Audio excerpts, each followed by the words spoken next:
nombre es Astrid Salazar Irausquín. Yo soy residente de primer año de farmacología clínica y el tema de hoy es hepatotoxicidad inducida por fármacos, un desenlace inesperado. Ya van a ver a qué me refiero. Entonces, primero el caso clínico.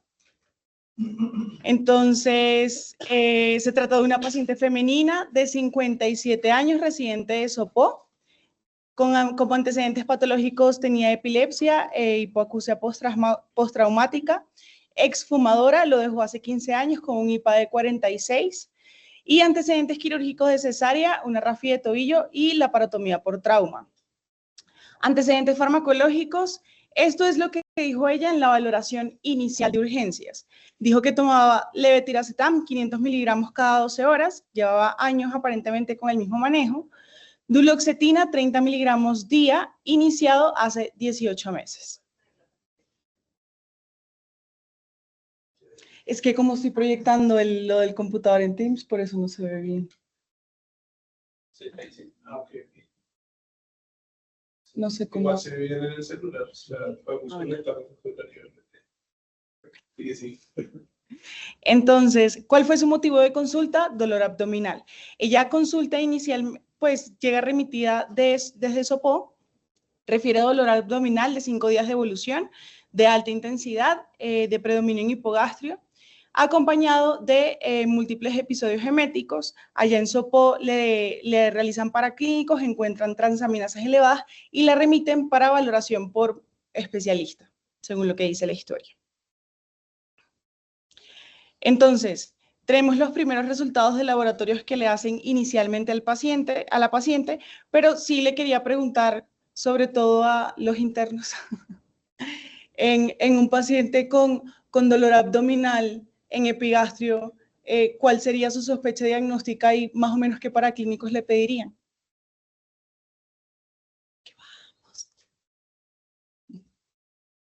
Pues, urgencia de dolor epigástrico, pues podría ser muy claro en el entonces igual le pediría todo lo de electro. ¿De acuerdo? Sí. También, pues una RX una RX. ¿Por qué una RX de tórax? Porque también podría dar dolor con inmunidad. Aunque no tenga síntomas. No tenía síntomas respiratorios, exacto. Hemograma.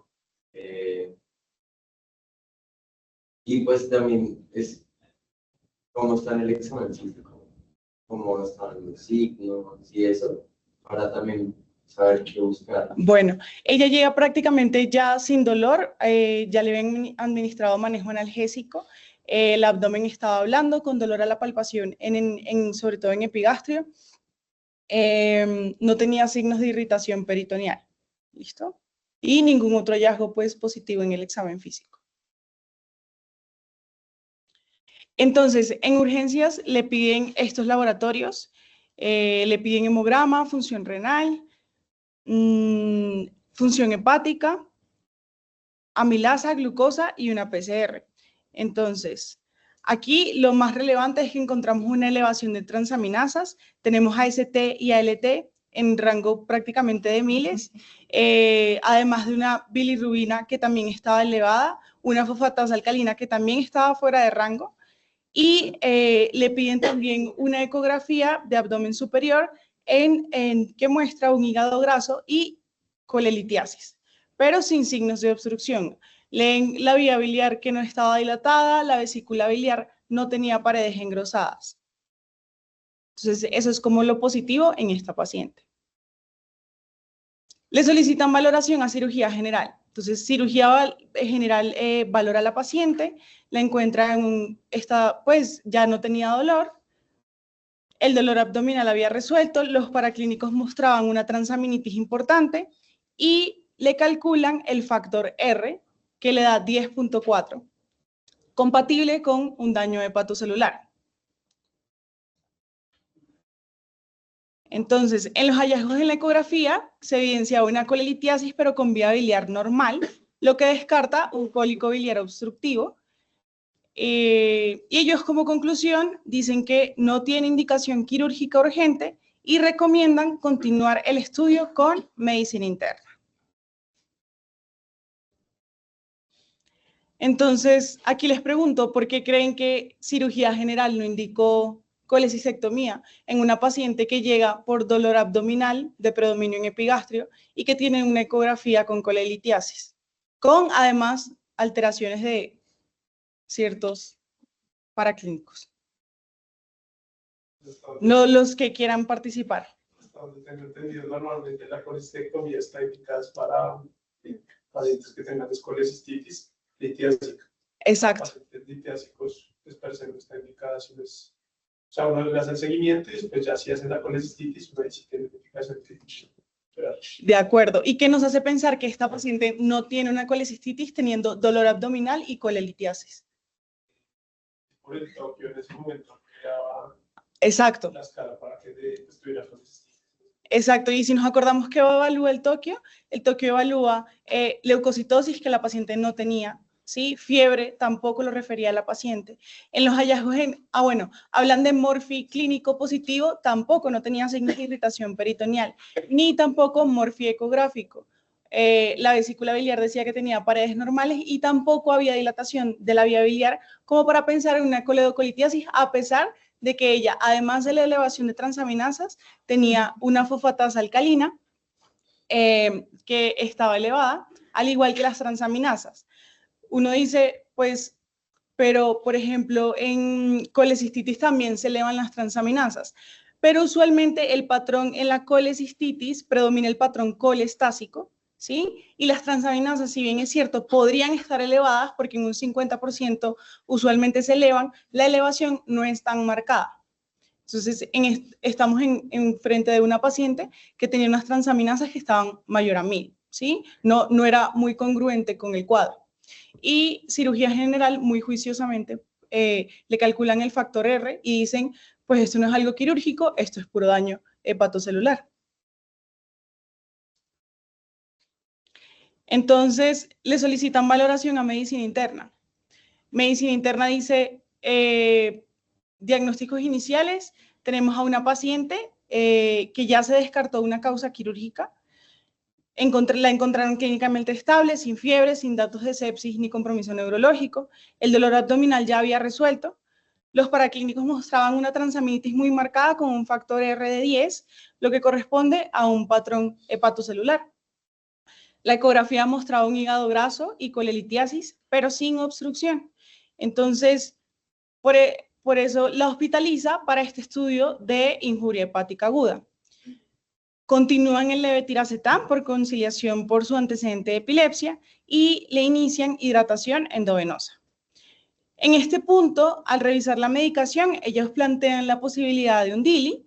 El primer sospechoso para ellos fue la duloxetina, que la paciente venía usándola de manera crónica, y solicitaron para clínicos, además, hepatitis viral, para descartar hepatitis viral, autoinmunidad, además de controles seriados de transaminasas, y solicitan la valoración a farmacología clínica. Entonces, con esto que tenemos, como primer sospechoso la duloxetina, ¿ustedes creen que la duloxetina podría ser el responsable del DILI en esta paciente? ¿Por qué sí o por qué no? Ambos tenían el mismo tiempo, ¿cierto? De uso. No, venía con el levetiracetam desde hace años y la duloxetina llevaba 18 meses.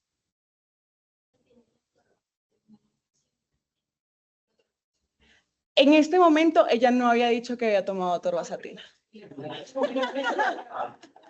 No, todos lo sabemos porque el resumen lo dice. No. Pero por eso quiero que hagamos el ejercicio. O sea, me parece que esta paciente es la paciente pues ideal para poder hacer el ejercicio. O sea, sí, hasta ahora la paciente no nos había dicho nada. Entonces, pero tenemos duloxetina y levetiracetam. ¿Por qué sí o por qué no podría ser la duloxetina? No, pues es que ya 18 meses. Ya 18 meses, uno diría, pues no es tan probable. ¿Qué dice la evidencia? ¿Saben algo será que hay DILI por duloxetina? Es muy raro, ¿ok? Bueno.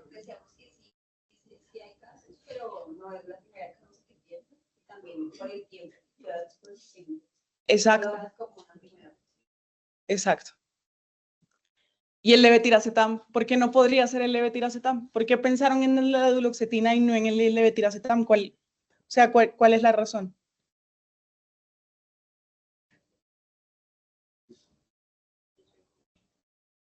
Ya llevaba mucho tiempo. ¿Cómo es el metabolismo del levetiracetam?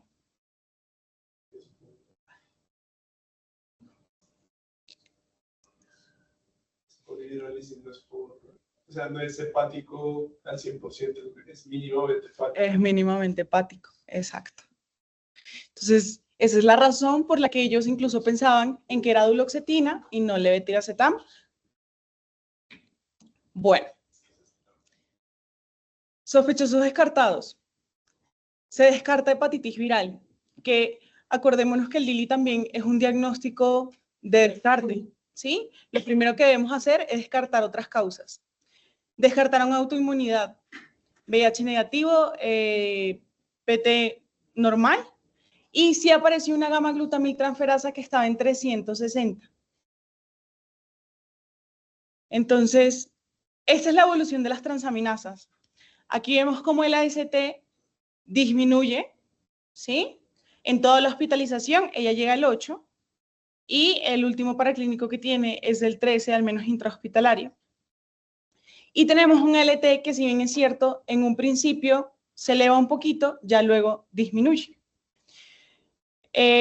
Para este momento, la paciente había suspendido la duloxetina. La levetiracetam siempre lo siguió tomando. Entonces, la de farmacología. Farmacología, un interno muy juicioso, le hace el interrogatorio a la paciente y encuentra que además la paciente venía tomando atorvastatina desde hacía un mes, además de la duloxetina y el levetiracetam. Entonces, aquí la importancia de una buena historia clínica e indagar muy bien en los medicamentos con los que se encuentran nuestros pacientes. Entonces, medicina interna sospechaba la duloxetina, pero entonces farmacología luego documenta la atorvastatina. Aquí el detalle clave también es la temporalidad. La atorvastatina la inició hace un mes, ¿sí? Entonces, estamos ante un patrón hepatocelular con un factor R de 10.4, con una mejoría progresiva de las transaminasas, como lo veríamos anteriormente, tras suspender la atorvastatina y la duloxetina.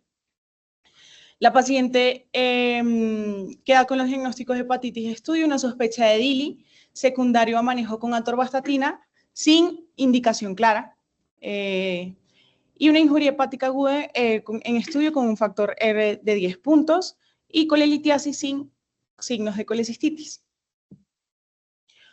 Ahora, con esto, si la paciente suspendió tanto la duloxetina como la atorvastatina, ¿cómo sabemos cuál fue el desencadenante? Porque los dos lo suspendió al tiempo.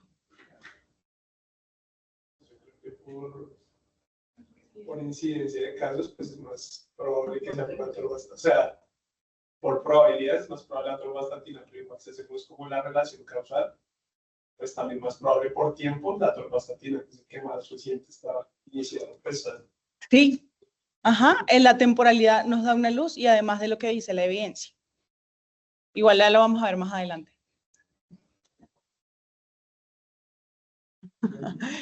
Ya vamos a mirar eso de la reexposición.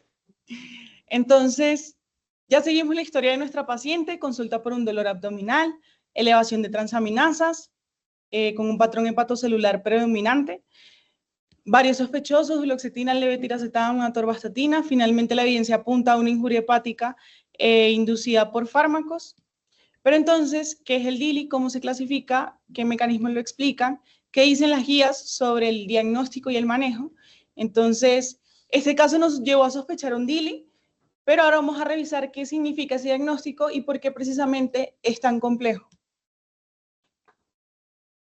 Ay, aquí quedó al revés. Bueno, el DILI es una reacción adversa a fármacos u otros xenobióticos que puede ocurrir de dos maneras principales, como un evento predecible, cuando el paciente se expone a dosis tóxicas de algunos compuestos, y de forma impredecible con muchos fármacos de uso común.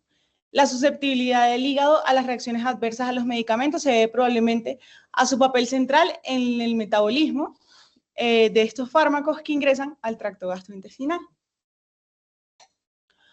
¿Cómo es la epidemiología en el DILI? Entonces, es responsable de cerca de 1 de cada 10 casos de insuficiencia hepática aguda en distintos registros internacionales. Esto significa que en la práctica clínica se encuentra al mismo nivel de evidencia de la hepatitis viral o el alcohol en ciertos contextos. ¿Cuál es el verdadero problema? Que la incidencia exacta varía mucho según el lugar y los criterios usados para definir el caso. Por ejemplo, en Reino Unido, en los estudios retrospectivos muestran unas cifras de apenas 2 a 3 casos por cada 100.000 habitantes año, mientras que en Islandia, donde se hizo un estudio prospectivo con seguimiento riguroso, se reportan hasta 19 casos por cada 100.000 habitantes, por eso es que varía de 2 a 19 por cada 100.000. Entonces, esta diferencia no refleja que pues, los islandeses sean más susceptibles, sino que se utilizan criterios distintos, distintas metodologías, por eso el número de casos probablemente cambia radicalmente. Y aquí viene lo llamativo, entonces el perfil de los fármacos implicados ha estado cambiando en el tiempo. Antes los antibióticos eran los grandes protagonistas de la causa de DILI, por ejemplo, el amoxiclavonato. Hoy en día, distintos estudios observamos que hay un desplazamiento progresivo hacia herbales, dietéticos y hacia agentes biológicos. El DILI es una condición que, aunque es rara, es global, es impredecible y está en transformación constante. Y esa es su verdadera magnitud. No se trata solo de cuántos casos hay, sino cómo ha venido evolucionando la epidemiología en el tiempo.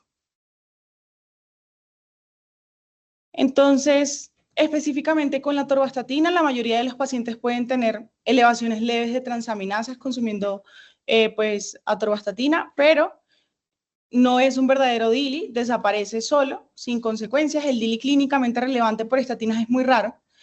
Hablamos de un caso en 100.000. Entre todas, la atorvastatina es la que más aparece en los registros internacionales como sospechosa, pero probablemente también se debe a que es una de las más usadas en el mundo. El patrón usual es el hepatocelular, como lo vimos en nuestra paciente, aunque a veces también se puede presentar con formas colestásicas o mixtas. En comparación con otras estatinas, la simvastatina también tiene reportes, pero a menudo es con un patrón más mixto. Y la rosuvastatina y la pravastatina se consideran un poco más seguras porque dependen menos del metabolismo hepático, solo en un 10%, y la mayoría de los reportados son pues excepcionales. Como fluvastatina y pitavastatina tienen reportes esporádicos sin un patrón claro, lo importante es que aunque sea raro, puede ser grave si no lo identificamos a tiempo. Y aquí es donde jugamos un papel clave, que es reconocer la asociación, suspender el medicamento y evitar precisamente la progresión a falla hepática. La mayoría de estos casos resuelven a suspender el fármaco y la mortalidad o necesidad de trasplante es menor al 1% en los casos reportados. Entonces, antes de entrar con la duloxetina, quería detener un momento acerca de dónde saqué la fuente de información, que es de LiverTox. LiverTox es una base de datos que está en línea, es desarrollada por NIH. Si ustedes colocan en cualquier buscador NIH LiverTox les aparece. Es una herramienta de referencia única porque compila de manera sistemática toda la evidencia que hay sobre hepatotoxicidad inducida por fármacos. Entonces, uno busca el nombre del fármaco acá y de una le aparecen los reportes de casos, series de revisiones y análisis de los mecanismos. Lo más valioso que tiene LiverTox es que clasifica cada medicamento con algo que se llama el Likelihood Score, que nos da como qué tan probable puede ser que ese fármaco cause daño hepático. Nos da una guía práctica basada en evidencia para poder interpretar la causalidad clínica real. Bueno, y aquí nos da también cuándo fue la última vez que se actualizó esa evidencia. Entonces, por ejemplo, de la duloxetina, la última actualización fue en enero del 2018.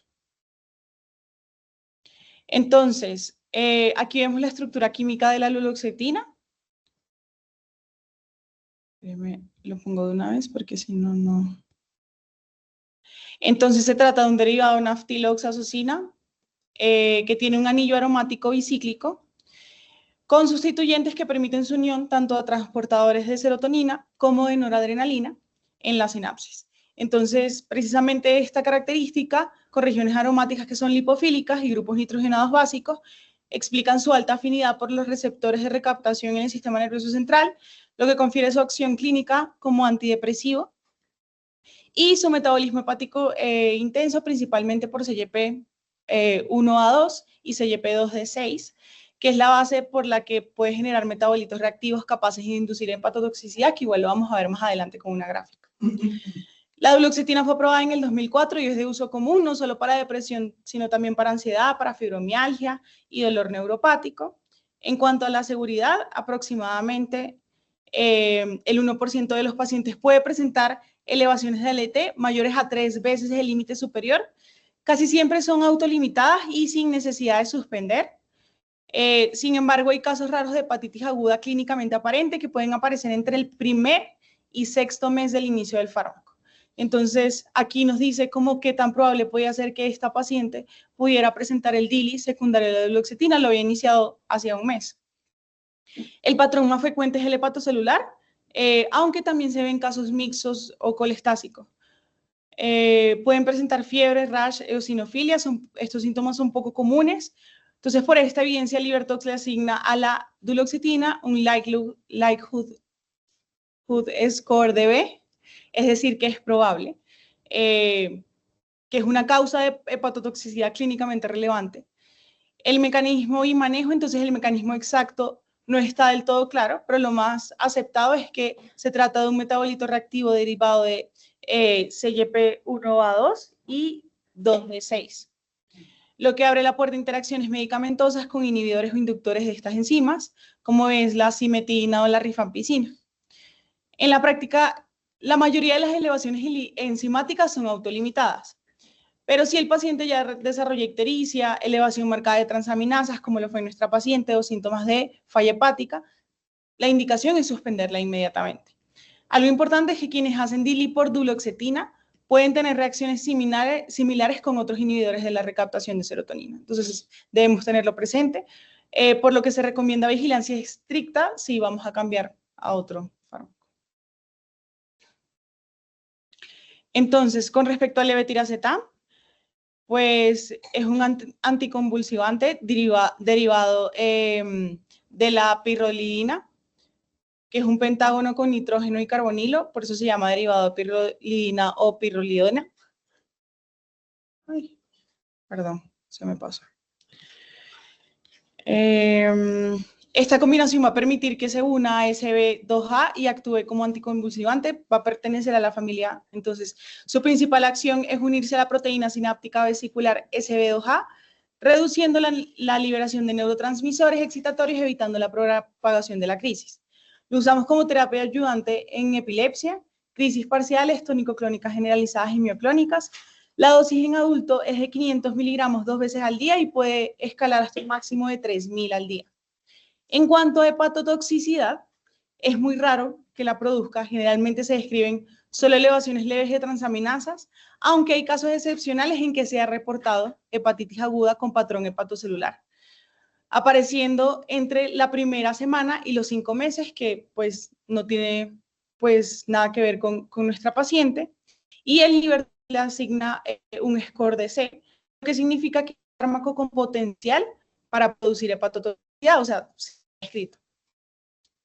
El mecanismo no aparenta ser metabólico porque el levetiracetam tiene un metabolismo hepático mismo, no usa CYP450. Se cree que los pocos casos reportados son por mecanismo de hipersensibilidad. La buena noticia es que cuando ocurre, el manejo consiste simplemente en suspender el medicamento y el cuadro se suele resolver solo. No se han descrito casos de daño crónico ni de reacción cruzada otros anticonvulsivantes, entonces pues también podríamos cambiarlo a otro. La atorvastatina pues inhibe de manera competitiva la HMG-CoA, reduciendo el colesterol total y el LDL.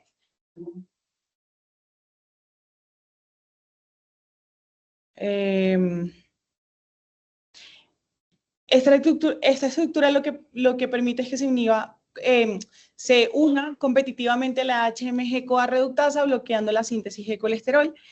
Es un medicamento de alto impacto para la prevención cardiovascular, pero su metabolismo hepático pues, es clave. Depende del CYP3A4 y se excreta por vía biliar. Tiene un perfil de seguridad que en la mayoría de los pacientes vemos elevaciones leves y transitorias de transaminasas. Del 1 al 3% la puede presentar sin presentar ninguna manifestación clínica. Cuando hablamos de hepatotoxicidad clínicamente relevante, es raro, alrededor de 1 por 10.000 tratados. El más común es el patrón hepatocelular, como en nuestro caso clínico, pero también se han descrito casos colestásicos y mixtos.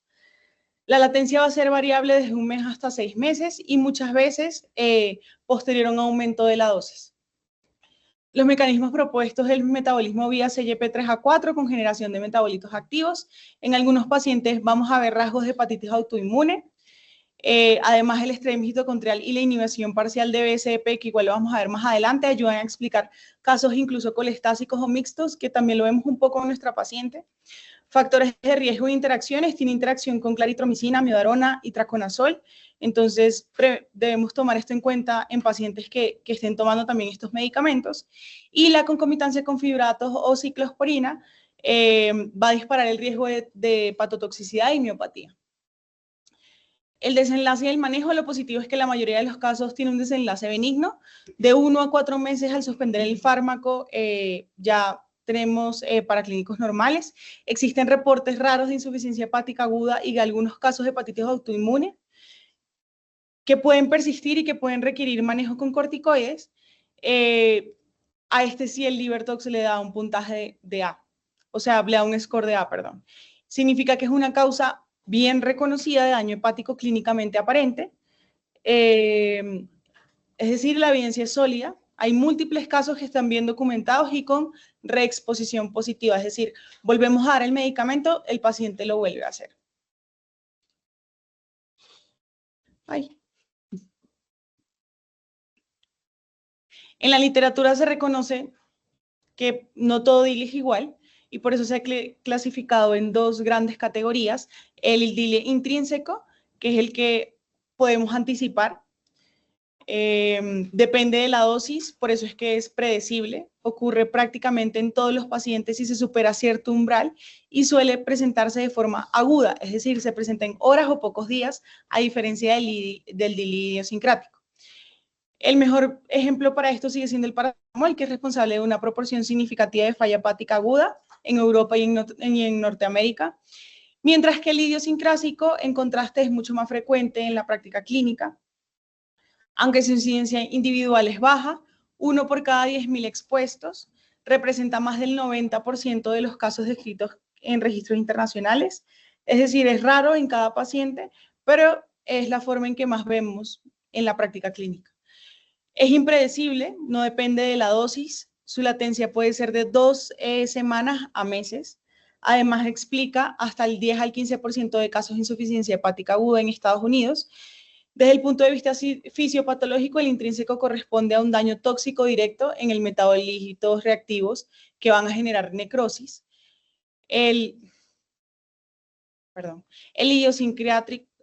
Mientras que el idiosincrático puede ser también por susceptibilidad genética, activación del sistema inmune adaptativo o reacciones idiosincráticas. Hay 2 subtipos del DILI idiosincrático, entonces el inmunomediado, que son los pacientes que pueden presentar rash, fiebre, eosinofilia, y el no inmunomediado, que va a ser de inicio tardío y sin hallazgos inmunes. Los factores de riesgo, entonces dividimos los factores de riesgo en dependientes del huésped o dependientes del fármaco. En nuestra paciente ya había un factor de riesgo que inmediatamente suma en las escalas como en el RUCAM que vamos a ver más adelante, que tenía más de 55 años, tenía 57. Esto no solo es un criterio, sino que refleja un hígado con menor capacidad de regeneración y probablemente mayor, pues, polimedicación. Recordemos que la edad avanzada aumenta el riesgo de hepatotoxicidad con algunos fármacos, como lo son la isoniazida, mientras que en niños el riesgo fatal es mayor, como por ejemplo el ácido valproico. Además, la edad condiciona el patrón. Los jóvenes tienden a tener más un patrón de daño hepatocelular, mientras que las personas mayores un patrón colestásico. El sexo también va a influir, aunque en grandes cortes muestran una distribución casi del 50-50. Sin embargo, las mujeres tienen mayor predisposición a hacer formas inmunomediadas de DILI, como pasa con la nitrofurantoína. Además, estudios de registro de DILI han mostrado que cuando ocurre en mujeres tienden a evolucionar precisamente por esto peor, incluso hacia insuficiencia hepática aguda. Si pasamos a la genética y a la etnia, aquí entran los alelos HLA y los polimorfismos. El clásico es el NAT2 lento, que va a predisponer a una hepatotoxicidad por ejemplo, isoniazida, que es frecuente en poblaciones asiáticas y en Oriente Medio. En caucásicos, la asociación más fuerte es con el amoxiclavulanato, que está vinculada a HLA-DRB115. Es decir, la genética marca una susceptibilidad que muchas veces no se ve hasta que ocurre precisamente esta reacción. El alcohol es otro actor clave. Por ejemplo, en paracetamol potencia la formación del metabolito tóxico al inducir CYP2G1. Y en cuanto a comorbilidades, el síndrome metabólico es muy importante porque convierte el hígado pues lo hace más vulnerable. Por ejemplo, el tamoxifeno o el metrotexate producen más fácilmente esteatosis y fibrosis en este contexto. Y por otro lado, la hepatitis viral crónica, tanto la B como la C, en pacientes que estén con antirretrovirales o antituberculosos, va a empeorar el pronóstico. Finalmente, no olvidar situaciones especiales como lo son el embarazo, que, por ejemplo, con la tetraciclina endovenosa a dosis altas puede causar hígado graso microvesicular fulminante, el llamado hígado graso agudo del embarazo. Y en resumen, cada paciente es distinto. Tanto la edad como el sexo, la genética, los hábitos y las comorbilidades van a actuar como una especie de dominó que van a facilitar a que el fármaco, que es potencialmente seguro, pueda producir el DILI. En nuestra paciente, al menos 2 factores ya estaban presentes, la edad y el sexo femenino. En cuanto a los factores de riesgo dependientes del fármaco, entonces cuando analizamos el riesgo del DILI dependiente de los fármacos, hay varios puntos claves. La dosis y el metabolismo hepático. Entonces, un fármaco con un metabolismo hepático intenso se habla de mayor al 50%, y unas dosis que son relativamente altas, esto es estandarizado, 50 miligramos día, tienen mayor riesgo. Entre más cantidad tenga que procesar el hígado, pues más metabolitos reactivos va a producir. Y en cuanto a la lipofilicidad, los fármacos muy lipofílicos, con un logaritmo de coeficiente de partición octanol-agua mayor a 3, en dosis además de mayores de 100 miligramos, van a completar lo que se conoce como la regla de los 2, que facilitan la entrada al hepatocito y aumentan la probabilidad de generar metabolitos tóxicos.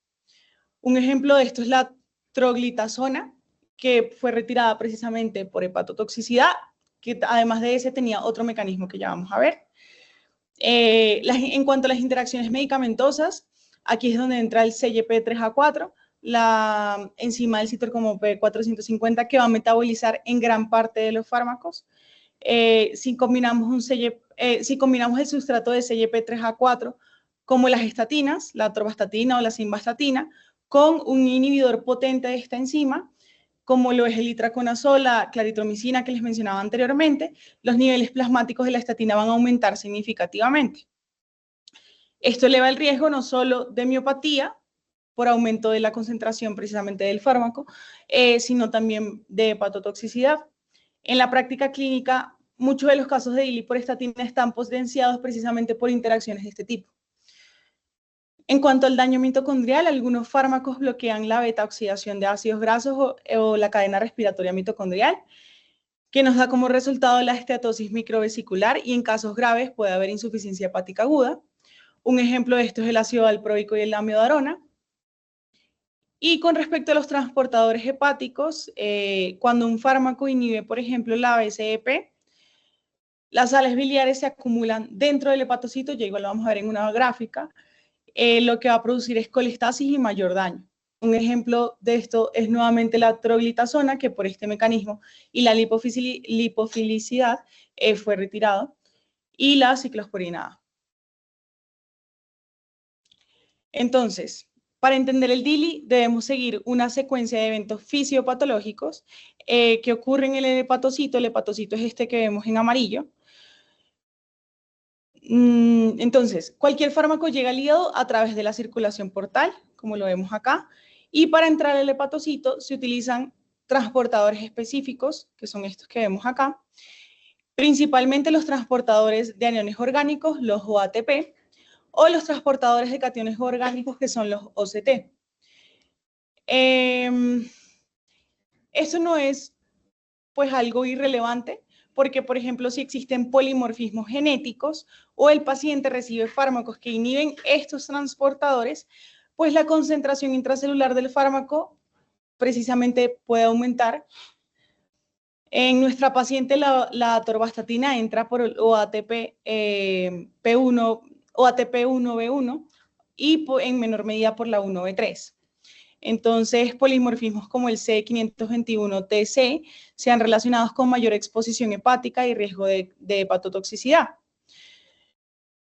A su vez, pues el fármaco entra al hepatocito, como lo vemos acá, y una vez dentro, el fármaco va a ser procesado en el retículo endoplásmico por citocromo P450, sobre todo CYP3A4, y CYP12E9 y CYP2E1.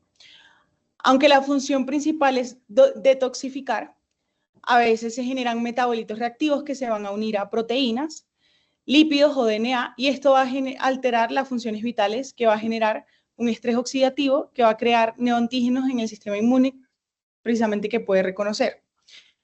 La atorvastatina es un sustrato mayor de CYP3A4, por eso si coexistiera con inhibidores potentes, por ejemplo, como la claritromicina, la amiodarona, el litroconazol, el riesgo de DILI va a aumentar.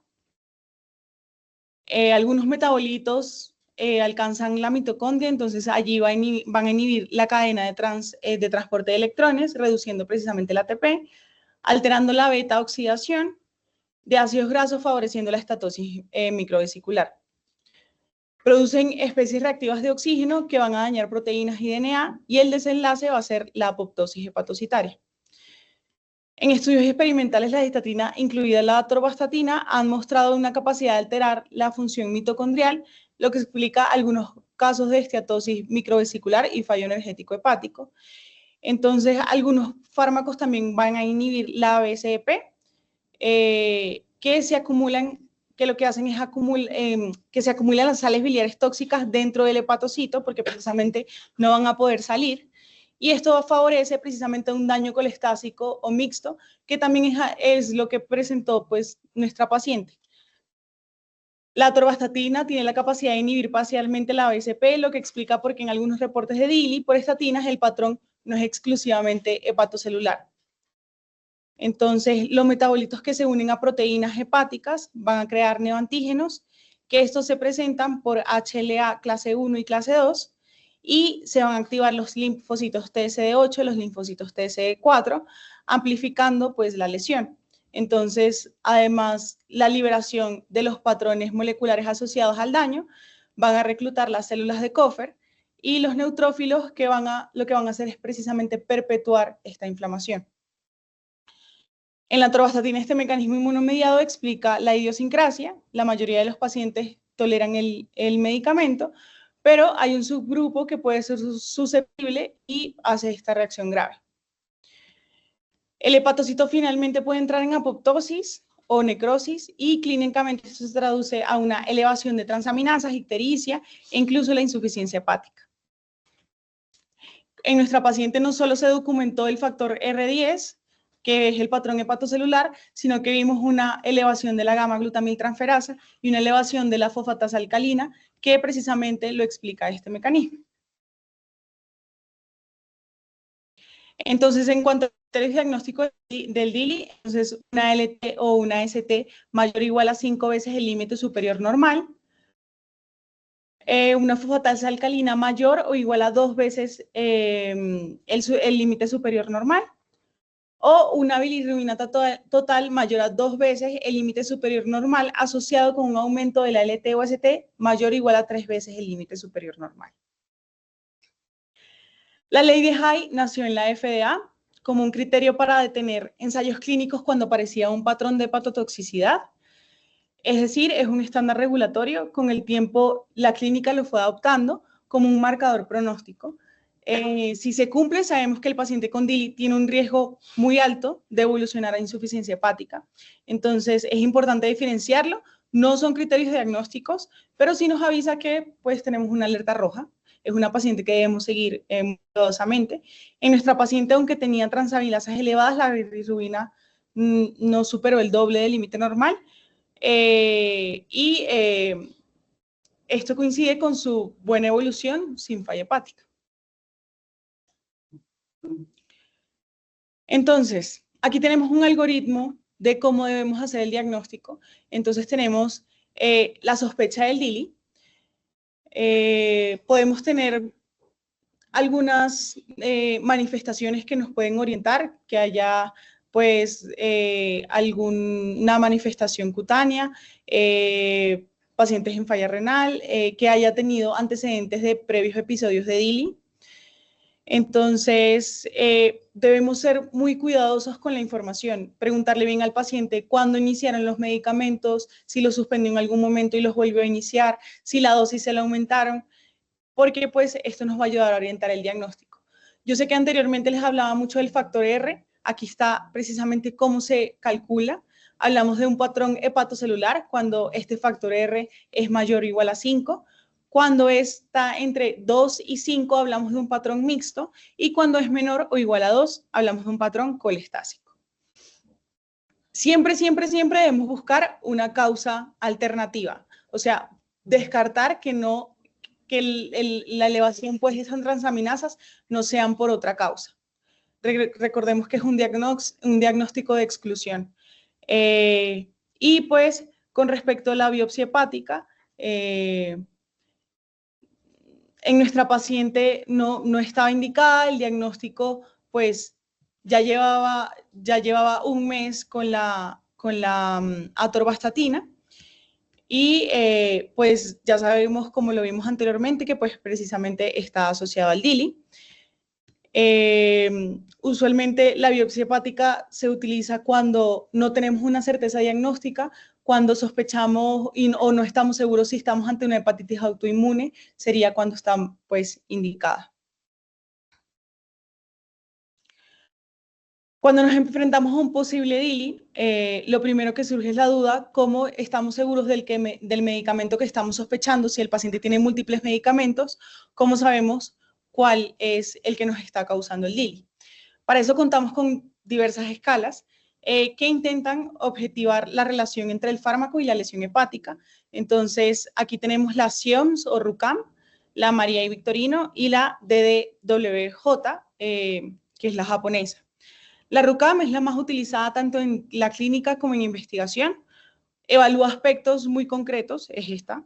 El tiempo de aparición de las enzimas tras iniciar el fármaco, la evolución después de retirarlo, la presencia de los factores de riesgo, la exclusión de otras causas y si ya existe información previa de hepatotoxicidad que pues no los da el LiverTox. Es considerada la escala de referencia internacional, aunque tiene pues sus limitaciones. María y Victorino es esta escala es mucho más estricta, da un peso grande a la exclusión de otras causas y a la reexposición positiva.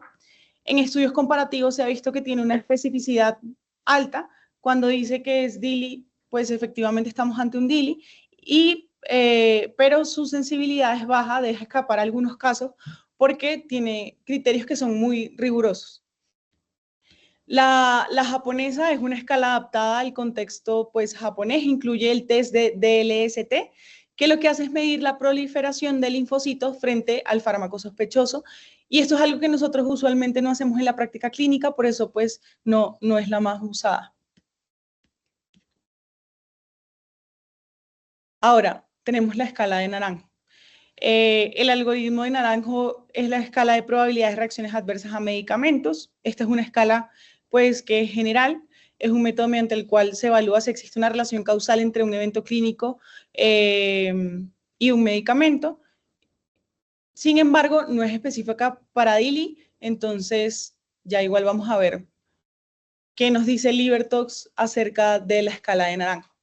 Entonces, aunque es pionera y se usa mucho en farmacovigilancia, no sirve bien para DILI. ¿Por qué? Porque está diseñada para evaluar RAM en general, no tiene en cuenta aspectos críticos de la lesión hepática inducida por fármacos, por ejemplo, no pondera adecuadamente el tiempo de latencia, la evolución tras suspender el medicamento, ni obliga a excluir diagnósticos diferenciales clave, como la hepatitis viral o enfermedad biliar. Además, se apoya en medición de niveles plasmáticos del fármaco, algo que en la hepatotoxicidad idiosincrática pues no es de mucha utilidad. Otra limitación es que fue creada para ensayos clínicos, incluso resta puntos si la reacción aparece con placebo. Entonces, que es un escenario completamente irrelevante en el DILI. Cuando se ha comparado con RUCAM, Naranjo resulta ser más sencilla de usar, pero pues es menos sensible y menos específica para atribuir la causalidad de la hepatotoxicidad. Por eso, aunque Naranjo puede tener un rol en la farmacovigilancia, no es la herramienta pues más adecuada para usar en DILI. Aquí la referencia sigue siendo el RUCAM. Y esto pues es lo que nos muestra la evidencia. Aquí vemos estudios que han comparado las principales escalas de causalidad. La idea era saber qué tan confiables son entre sí y frente al juicio experto. El mensaje clave es que ninguna escala es perfecta, pero algunas son claramente más sólidas que otras. Lucena evalúa la RUCAM versus María y Victorino. Encontraron un acuerdo muy bajo, solo el 18% de coincidencia. La escala de María y Victorino fue muy específica, un 100%, cuando dice que es DILI, pues efectivamente es DILI, pero con sensibilidad muy baja, apenas de un 37%. Eso significa que se nos van a escapar muchos casos, pues si la usamos. Con respecto a la María y Victorino versus el consenso internacional, aquí vieron que la María y Victorino se correlaciona bien con el consenso, con una sensibilidad del 88% y una especificidad del 92%, pero aún así siguen siendo problema los criterios diagnósticos, que son muy estrictos, que no siempre se pueden cumplir en la práctica clínica, porque habla incluso de un seguimiento a los 4 meses. Con respecto a la japonesa versus el RUCAM y la María y Victorino, mostraron que la japonesa y la RUCAM funcionan mejor que la de María y Victorino. La escala japonesa es más sensible, aunque menos específica, mientras que la RUCAM mantiene un balance más clínico. Y finalmente, la RUCAM versus Naranjo. Aquí viene un punto crítico, la comparación con la escala de Naranjo. La escala de Naranjo fue diseñada, pues como les decía anteriormente, para reacciones adversas en general. Por eso cuando se aplicó en hepatotoxicidad mostró muchas limitaciones, tiene una sensibilidad de un 54% y una especificidad del 88%, pero con un valor predictivo negativo bajo de 29%. En otras palabras, si Naranjo decía que no era DILI, muchas veces se puede equivocar, y además la reproducibilidad entre distintos evaluadores fue solo del 45%. Mientras que el RUCAM tuvo un acuerdo interevaluador mucho mayor del 72%. Por eso, aunque Naranjo se sigue usando en algunos reportes, porque es sencilla y rápida, hoy sabemos que carece de validez y reproducibilidad en casos de hepatotoxicidad. En la práctica clínica y investigación no debería usarse como única herramienta.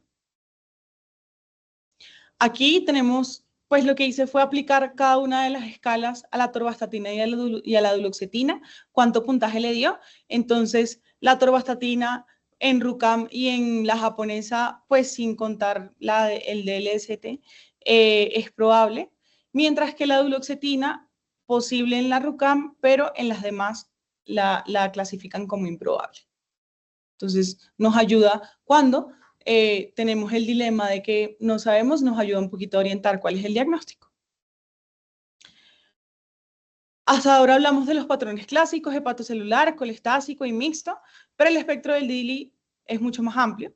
Existen numerosos fenotipos que son menos frecuentes, algunos casi mimetizan otras enfermedades hepáticas. Aquí es donde se vuelve más difícil el diagnóstico. Vamos a repasar solo algunos poniendo en foco aquellos donde las estatinas han estado implicadas. Entonces, el idiosincrásico, que es el clásico, el que presentó nuestra paciente. La colangitis esclerosante secundaria inducida por fármacos, donde tenemos una imagen clínica muy similar a una colangitis esclerosante primaria. En las estatinas hay reportes aislados con atorvastatina y con simvastatina. Sin embargo, el diagnóstico es difícil, requiere de imagen y exclusión de autoinmunidad y enfermedad biliar hepática. En cuanto a la hepatitis granulomatosa, es cuando aparecen granulomas pues, en la biopsia hepática. Hay casos aislados descritos. Usualmente es un hallazgo curioso, o sea, pacientes que se encontraban con estatina, tienen una elevación persistente de fosfatasa alcalina, le hacen una biopsia y precisamente lo que aparecen son granulomas. Aquí no hay una infección, no hay sarcoidosis, el fármaco es el que desencadenó pues, esta reacción granulomatosa.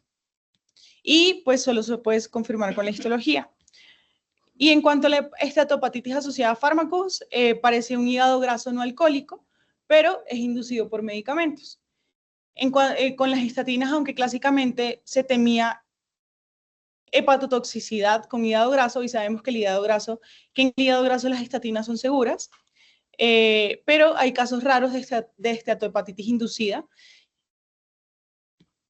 Siempre excluir otras causas y mirar y evaluar con la temporalidad del fármaco. Aquí tenemos el manejo según el tipo de lesión. Lo importante es que el manejo no es igual para todos, varía según el tipo de daño. Entonces, en la lesión hepatocelular, suspender la estatina. La primera medida y es la más efectiva, entonces retirar el agente. El hígado tiene una enorme capacidad de regeneración y en la mayoría de los casos con esto es suficiente. Los esteroides solo si hay rasgos autoinmunes. Aquí el problema no es solo el fármaco, sino la reacción inmune que el medicamento desencadena. Entonces, los esteroides nos pueden ayudar a mitigar esa inflamación, pero hay que tener precaución. Solo se justifica cuando hay un cuadro similar a una hepatitis autoinmune verdadera, porque los DILI en mayoría no hay evidencia de que se beneficien de corticoides. Y la reexposición se menciona porque a veces se intenta de cambiar a estatina, usualmente a rosuvastatina. Si el mismo medicamento causó la lesión, la reexposición suele producir una recaída rápida y más grave. Entonces, si vamos a iniciar otro, pues tenemos que ser mucho más cuidadosos. Sin embargo, hay casos donde se tolera esta otra estatina, lo que abre la posibilidad de continuar el control lipídico. La lesión hepática de patrón colestásico, suspender el agente ofensivo, al igual que el hepatocelular. Generalmente no progresa a falla hepática crónica. Este tipo de daño suele ser autolimitado y es reversible. Por eso aquí el mensaje es de tranquilidad. Aunque lento, el hígado suele recuperarse sin secuelas. Y la reexposición, a diferencia del hepatocelular, en los colestásicos también se han visto recaídas, pero se han descrito pacientes que toleran otras estatinas distintas. En cuanto a la colistasis pura, aquí no hablamos de cesar el agente, sino de interrumpirlo. Aquí, pues, retirar la estatina es el primer paso. Terapias adicionales si la colistasis es prolongada, la colestiramina, que es una resina que se va a unir a los ácidos biliares en el intestino y va a reducir el prurito y ayuda a eliminar precisamente los ácidos biliares acumulados. Otra opción es el ácido ursodesoxicólico, que es un ácido biliar hidrofílico que lo que va a hacer es desplazar los tóxicos y protege a los colangiocitos. La rifampicina induce enzimas hepáticas y transportadores biliares, lo que hace mejorar la depuración precisamente de la bilis. El soporte nutricional es fundamental porque la colestasis crónica compromete la absorción de las vitaminas liposolubles, o sea, las ADEC. Una evaluación temprana para trasplantes si el cuadro es persistente y progresa a insuficiencia hepática. Y derivar de forma precoz mejora la supervivencia. Ahora, con todo esto que vimos, ¿Qué tipo de reacción presentó esta paciente?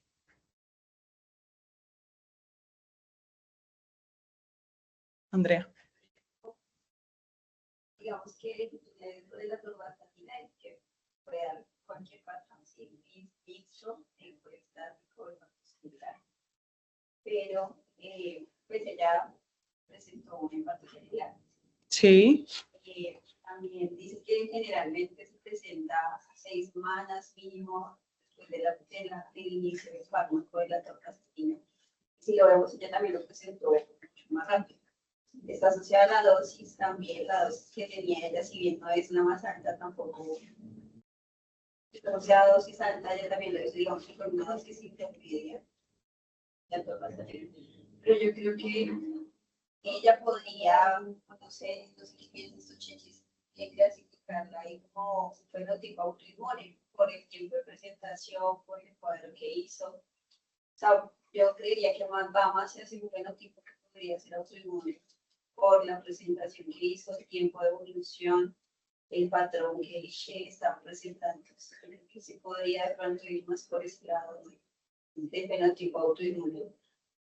Ok. Sí, todo negativo. IgG negativo. Entonces, la evidencia... Pero usualmente esos pacientes elevan también IgG. ¿Sí? Entonces, mira que Libertox sí dice que se puede presentar desde las 4 semanas. Entonces, sí entraría. Lo que sí vemos en ella es que no es un patrón netamente hepatocelular, ¿sí? A pesar de que tiene un factor R que es muy alto, no da para que sea un mixto, pero sí tiene algo de colestásico. Eso sí, cuando yo hablaba de qué tipo de reacción presentó, hablaba de RAMS. Ah, sí. Pero también seguiría pensando en la autoinmunidad, teniendo en cuenta el comportamiento de las transaminasas. O sea, yo consigo que inicial no se me puede descartar para online. De acuerdo. Sí, igual, o sea, no se podría descartar que tengan, por ejemplo, un polimorfismo. O sea, sí, pero pues sí tener presente que pues el tratamiento es suspender el fármaco, ¿vale? Entonces, con respecto a las RAMS, A es una tipo B. En los antecedentes que vimos, ¿sabemos cuál fue la indicación de la atorvastatina?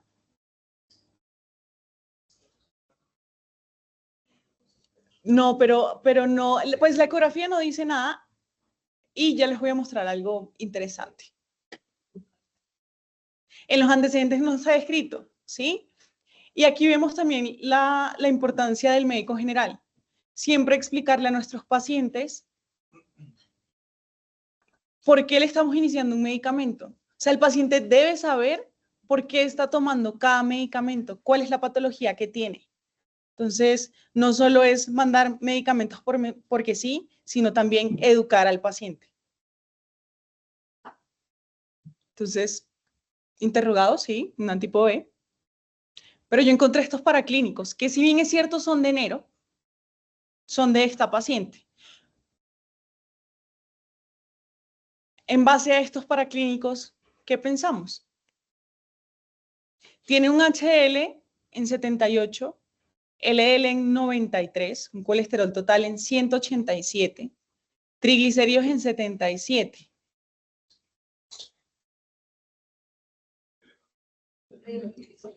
Ajá. El riesgo cardiovascular, pues yo se lo calculé. Y le da menor al 7.5%. Entonces, en base a esto, ¿es una RAM tipo B?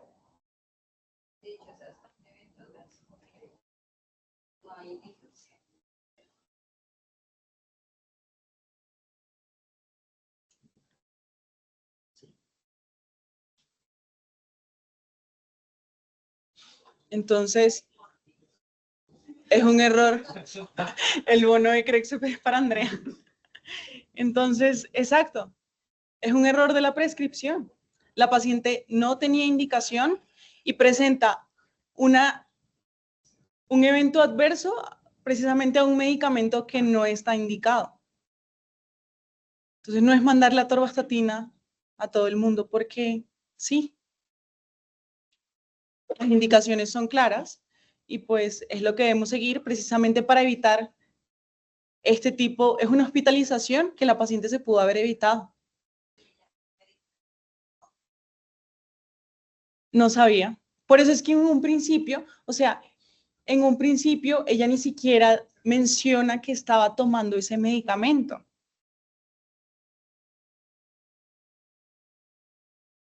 Interesante, ¿no? Entonces, para llevar a casa, el DILI es multifactorial. Las estatinas raramente producen un DILI clínico. La atorvastatina es la estatina más implicada en los reportes internacionales, pero vemos también que está también asociado a que pues es la más usada. El patrón más frecuente va a ser el hepatocelular. El manejo se basa en la suspensión del fármaco. No todos los pacientes necesitan evitar las estatinas de por vida, como lo vimos según el patrón.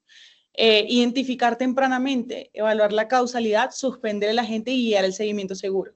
No es para que pensemos que todos los pacientes con transaminitis son un DILI, ¿sí?